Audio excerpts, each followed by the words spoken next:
is a four-toed salamander we found under a piece of wood here in the woods, and he's lost part of his tail. But it is regenerating it. Mm-hmm. And one of the things that's diagnostic about the four-toads is this white belly with the black spots. Very distinctive. You see that? And you've got a four-toed. Look at that. Very distinctive little guy. Alright, good find. Put him back in his little habitat there. Easy to miss him. Yeah, it would. We're right here beside a beaver pond, and there's lots and lots of sphagnum moss. Really great habitat for bog turtles and salamanders, of course. And bog turtles have been found here. Ah, perfect habitat. In fact, a couple of years ago we trapped one, tagged it, released it, caught it the next day in another trap that was around 150 yards in that direction. And as far as we know, that's the longest distance ever recorded for the transit of a bog turtle in one 24-hour period. Wow, I wonder if it was in response to being trapped and handled, if maybe it felt like it needed to... beat it out of the area? Yeah, yeah. Possibly. Very interesting. Great information. All right, let's head on up and see what else we can find. All right, Alan's found something.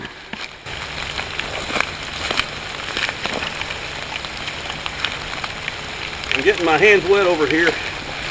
I'm going to wet my hands because before I lift these cover boards, I want to make sure there's not any kind of oils on my hands,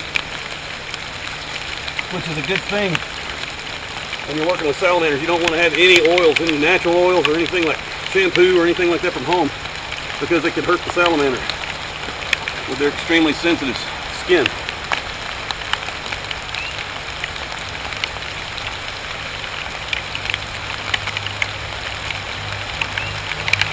Okay, we have a salamander here. Come on up here, look at this, Alan. He's tucked up under the roots here, under these little root hairs and some mycelium. You can see his tail right here. Oh wow, does look like a mole.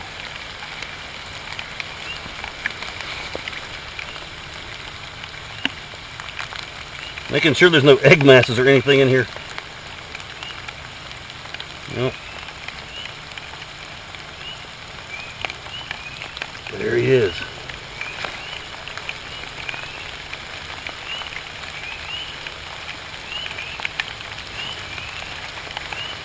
Beautiful. Beautiful salamander.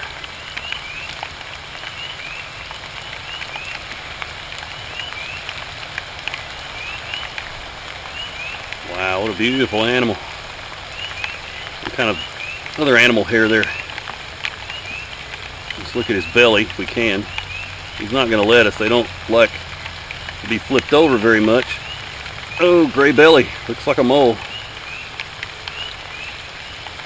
So,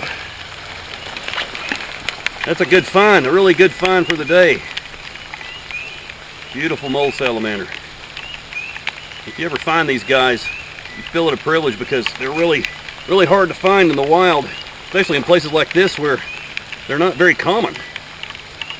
What a great little find. Let's put him back. I don't want to hold him too long.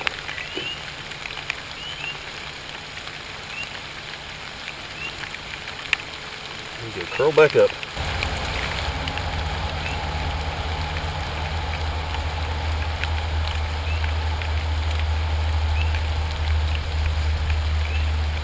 There's nobody else under there. Don't see any. Okay.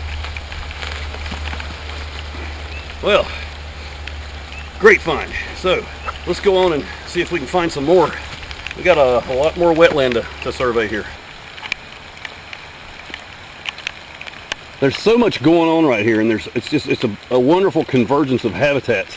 Not only do we have this bottomland wetland created by the beavers with all its wonderful sphagnum moss and bog turtles and salamanders of many different species, but as you go up into the forest there, there's a dramatic increase in elevation, and then right up there through the trees. Hard to see, but up there through the trees there's a really extensive rock outcrop area. So you're going to have possibly green salamanders and timber rattlesnakes maybe, as well as copperheads and black rat snakes, all kinds of other reptiles, box turtles of course. So what an amazing habitat convergence zone here.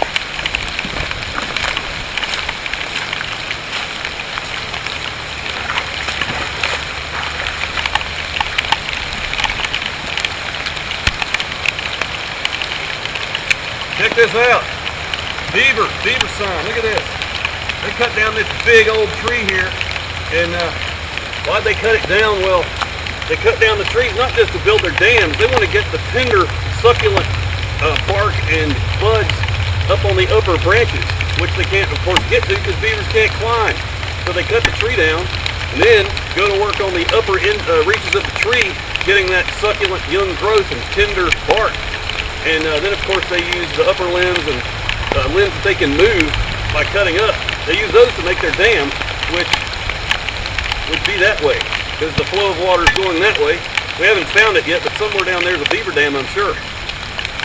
Well, if you look over here, there's another tree that's been cut down, and I'm sure we'll find more. A lot of people don't like beavers because they cut down trees. Well, hey, beaver couldn't survive if he didn't cut down trees.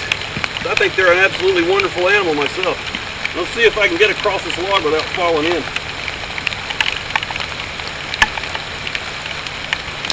Alright, much better. Here's another one where you can see how they cut the tree and then started working on it and stopped for whatever reason. Maybe this is one they're saving for later. They'll come back tonight and snack on it. Hard to tell. Not been very long since it's been dropped. Look at all their wood chips. Very cool. While making our way through the wetland, flipping cover boards, we came down here to this spot, started finding deer hair, and then we found a lot of deer hair. All over the place here. Scattering all over the ground, and then I happened to notice a chunk of deer hide with hair still attached. So we're not sure exactly what happened, but we know a deer lost his life. And obviously, you know, missing that much hide, something had to happen to him. So we'll keep our eyes open for more sign. More hair down here with more hide attached. More here. Looks like he was grabbed by a large predator, maybe a bear, dragged over here and dismembered and eaten.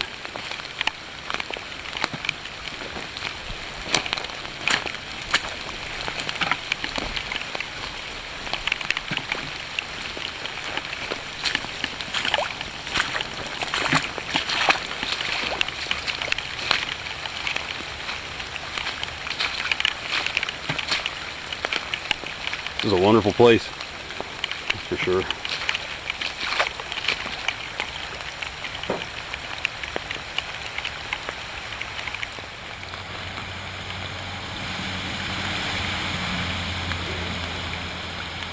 Oh, look at that.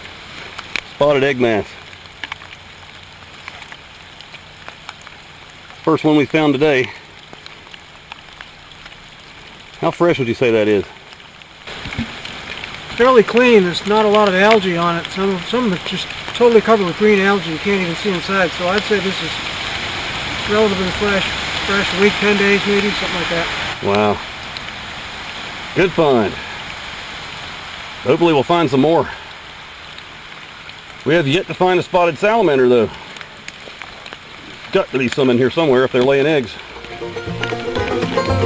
I wish I could have stayed. I wish I could have changed. But a rambling man is a rambling man by any other name. By any other name.